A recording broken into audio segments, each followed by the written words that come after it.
नमस्कार दोस्तों, डेट है आज की 5 दिसंबर 2020। स्वागत है आपका करंट अफेयर न्यूज़ डिस्कशन में। इस डिस्कशन की जो पीडीएफ है इसका लिंक डिस्क्रिप्शन बॉक्स में आपको नीचे मिल जाएगा। और आरआरबी, एनटीपीसी और ग्रुप डी के लिए हमने जीके फैक्ट की नई सीरीज स्टार्ट की है, जिसमें हमने दो टॉपिक को कवर कर लिया है, प्रेसिडेंट और इंटरनेशनल बाउंड्री। और देखो, रीजनिंग की भी क्लास स्टार्ट हो गई है। इन तीनों वीडियो का लिंक डिस्क्रिप्शन बॉक्स में आपको नीचे मिल जाएगा, तो उस लिंक पर जाकर आप इन सभी वीडियो को कवर कर लीजिएगा। तो चलो अब आज के करंट अफेयर स्टार्ट करते हैं। पहला क्वेश्चन, नितिन गडकरी ने किस राज्य में 15 राष्ट्रीय राजमार्ग प्रोजेक्ट की आधारशिला रखी है? तो नितिन गडकरी कौन है? ये देखो, union minister for road transport and highway है, मतलब इनके पास सड़क परिवहन और हाईवे मंत्रालय इन्हीं के पास है, नितिन गडकरी के पास। और इन्होंने ही अभी ये 15 राष्ट्रीय राजमार्ग प्रोजेक्ट की आधारशिला नागालैंड में रखी है।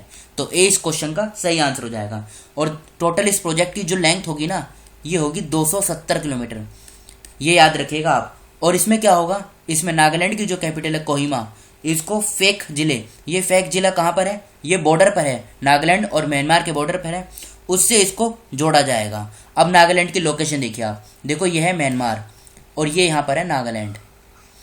देखो टोटल मिलाकर 4 राज्य म्यांमार के साथ टच होते हैं, अरुणाचल प्रदेश, नागालैंड, मणिपुर और मिजोरम। इन 4 राज्यों की सीमा म्यांमार के साथ टच होती है। याद रखिएगा, त्रिपुरा की टच नहीं होती है, इस त्रिपुरा की बांग्लादेश के साथ टच होती है, लेकिन मिजोरम, मणिपुर, नागालैंड और अरुणाचल प्रदेश, इन चारों राज्यों की सीमा म्यांमार के साथ टच होती है। अब बात हुई है म्यांमार की, तो म्यांमार की बारे में बेसिक इन्फॉर्मेशन देख लेते हैं। जैसे यहाँ के कैपिटल क्या है? कैपिटल अभी हमने जाना, यह है कोहिमा। मुख्यमंत्री कौन है? नीपीयू रियो। Governor RN Ravi. अरुणाचल प्रदेश, असम, मणिपुर, 3 राज्यों के साथ सीमा लगती है, अभी हमने जाना। जिले कितने हैं? 12 जिले हैं। लोकसभा की 1 सीट है, राज्यसभा की 1, विधानसभा की 60 सीटें। हाईकोर्ट की बात करें तो देखो, इसकी हाईकोर्ट है गुवाहाटी में। और यहाँ के जो मुख्य न्यायाधीश कौन है? एन कोटेश्वर सिंह।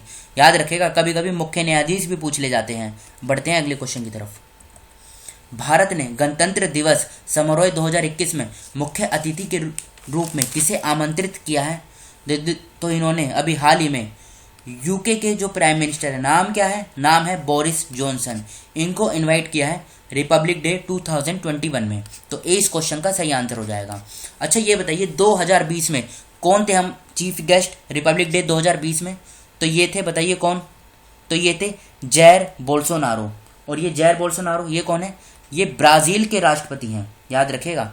ब्राज़ील के राष्ट्रपति चीफ गेस्ट थे रिपब्लिक डे 2021 में। और ये 2020 में थे। और 2021 में कौन होंगे?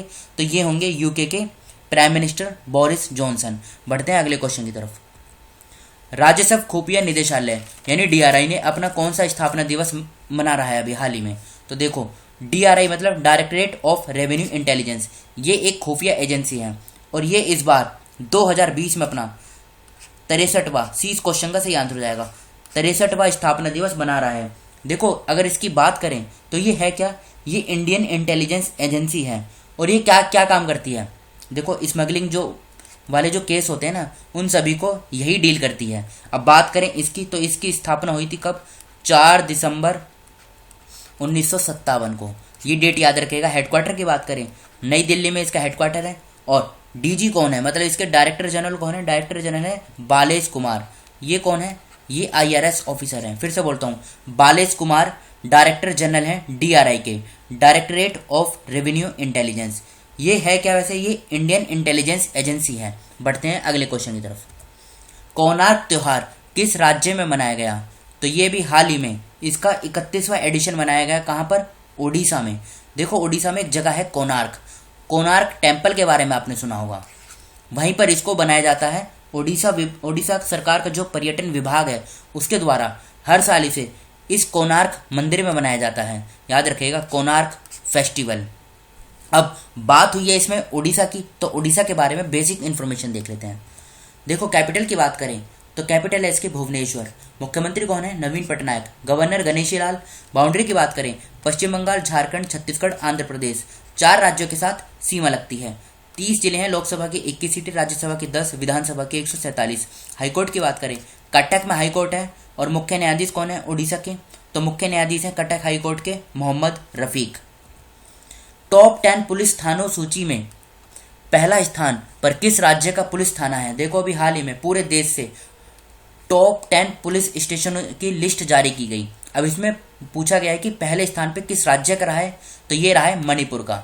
अब नाम क्या है, देखो टॉप 4 पुलिस स्टेशन के नाम यहाँ पे लिख दिए गए हैं। नाम थोड़े डिफिकल्ट हैं, लेकिन फिर भी आप थोड़ा एक बार नज़र में देख लीजिए। जैसे नैंगपो कू कमी पुलिस स्टेशन, ये कहाँ पर है, ये मणिपुर में स्थित है। दूसरे नंबर पे है AWS सूरामंगलम पुलिस स्टेशन। अगर ये पूछा जाए ये कहाँ पर है, ये तमिलनाडु में है।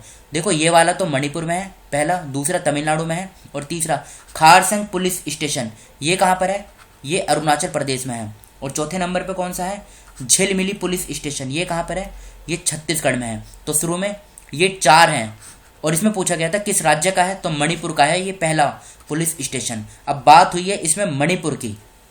देखो अगर मणिपुर के बारे में आप जाने ना, तो हम काफ़ी बार इसके बारे में डिस्कस कर चुके हैं मणिपुर के बारे में। तो फिलहाल हम आगे बढ़ते हैं। S&P ने वित्तीय वर्ष 2020-21 के लिए भारत की GDP ग्रोथ रेट कितना रहने का अनुमान लगाया है। देखो S&P ये क्या है, ये रेटिंग एजेंसी है। अब इन्होंने 2020-21 वित्तीय वर्ष के लिए भारत की GDP -9% रहने का अनुमान लगाया है।